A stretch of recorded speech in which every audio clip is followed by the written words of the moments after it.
جنگیں تو بہت ہوئی ہیں دنیا کے اندر، لیکن سب سے زیادہ کرب و بلا کی جنگ کو کیوں یاد کیا جاتا ہے؟ تاریخ بھری ہوئی ہے جنگوں سے، بے شمار جنگیں ہوئی ہیں دنیا میں، لیکن جتنا انتظام اور اہتمام کرب و بلا کی جنگ کے موقع پر کیا جاتا ہے، جب وہ سال آتا ہے، 10 محرم الحرام کی تاریخ آتی ہے، محرم شریف کا مہینہ آتا ہے، تو جگہ جگہ محفلیں مجلسیں لگ جاتی ہیں، ذکر حسین ہوتا ہے اور پورے سال ذکر حسین ہوا کرتا ہے۔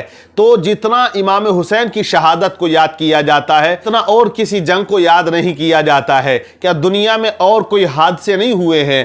ہوئے ہیں، بڑے بڑے حادثے دنیا کے اندر گزرے ہیں۔ آپ تاریخ کا چیپٹر پڑھ کے دیکھیے گا، آپ تاریخ پڑھیں بغداد شریف کی۔ بغداد شریف وہ شہر تھا جو مسلمانوں کا مرکز کہلاتا تھا، وہاں 12 لاکھ سے زیادہ مسلمان بسے ہوئے تھے، لیکن جب ہلاکو خان نے بغداد پہ حملہ کیا تو خلافت عباسیہ کا ایک حاکم معتصم باللہ وہ حکومت کیا کرتا ہے، خلافت اسی کے ہاتھ میں ہے اور راجدھانی کہلاتا ہے بغداد۔ لیکن جب ہلاکو خان حملہ کرتا ہے تو تاریخ بتاتی ہے 10 لاکھ مسلمانوں کو اس نے قتل کر دیا، یعنی 10 لاکھ مسلمانوں کا خون اس نے بہا دیا۔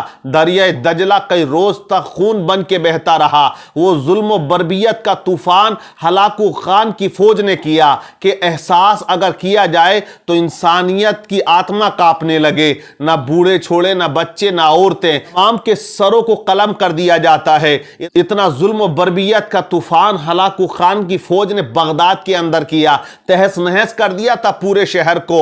اتنا دردناک حادثہ کہ تمام جو کتابیں مسلمانوں کی تھیں، کتب خانے بھرے ہوئے تھے، ان تمام کتب خانوں کی کتابوں کو دریائے دجلہ کے اندر ڈال دیا۔ کئی روز تک تو لال پانی بہتا رہا، لیکن کچھ دن کے بعد وہ پانی پھر کالا ہو جاتا ہے، کیونکہ جو سیاہی کتابوں کی تھی وہ تمام بہہ جاتی ہے اسی دریائے دجلہ کے اندر۔ یہ بڑا دردناک حادثہ تھا، لیکن آپ بتائیے کتنے لوگوں کو اس واقعے کی خبر ہے، یا کون ان کو یاد کرتا ہے، یا اس حادثے کے بارے میں کوئی مجلس لگاتا ہے، ذکر کرتا ہے؟ لوگ بھول جاتے ہیں، کیونکہ یہ واقعہ بھی تاریخ کے چند پنوں میں سمٹ کے رہ گیا اور لوگوں نے اس واقعے کو، اس حادثے کو بھلا دیا۔ اور تاریخ پڑھیں آپ اندلس کی، جسے ہم اسپین کہتے ہیں۔ جب اسپین پر عیسائیوں نے حملہ کیا تو 4000 مسلمان بچوں کو ایک میدان میں کھڑا کر دیا جاتا ہے اور ان کے سروں پر گھوڑوں کو دوڑا دیا جاتا ہے،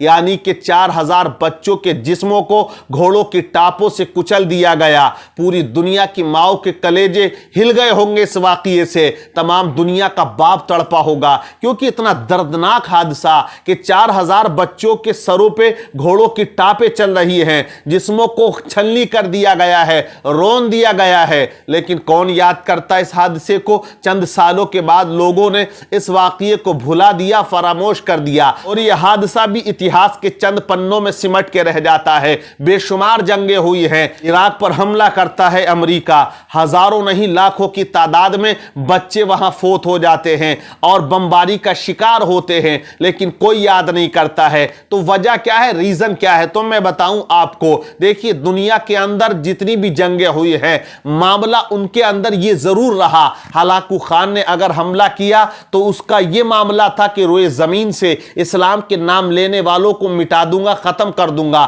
اور ایک اپنی طاقت کا اظہار کروں گا۔ مطلب یہ ہے دنیا میں جو جنگیں ہوئی ہیں وہ یا تو طاقت دکھانے کی بنیاد پر، یا حکومت کو حاصل کرنے کے لیے، یا حکومت بچانے کے لیے، یا انسان اپنی پاور کا لوہا منوانے کے لیے، بہت سی جنگیں اسی نوعیتوں کی ہوا کرتی ہیں۔ لیکن کرب و بلا کی جنگ جو ہے وہ امام حسین نے جب لڑی ہے تو وہ دولت کے لیے نہیں، شہرت کے لیے نہیں، اپنے بیوی بچوں کو بچانے کے لیے نہیں، یا حکومت کو حاصل کرنے کے لیے نہیں، بلکہ کرب و بلا کے اندر حسین اگر ڈٹ گئے ہیں تو وہ اس لیے تاکہ قرآن کی حفاظت ہو جائے، شریعت مصطفیٰ کی حفاظت ہو جائے اور اسلام کی حفاظت ہو جائے۔ تو کرب و بلا میں حسین اسلام کو بچانے گئے تھے، تو جب اسلام کو حسین نے کربلا میں بچا لیا ہے تو جب تک اسلام رہے گا اس وقت تک حسین کا نام رہے گا۔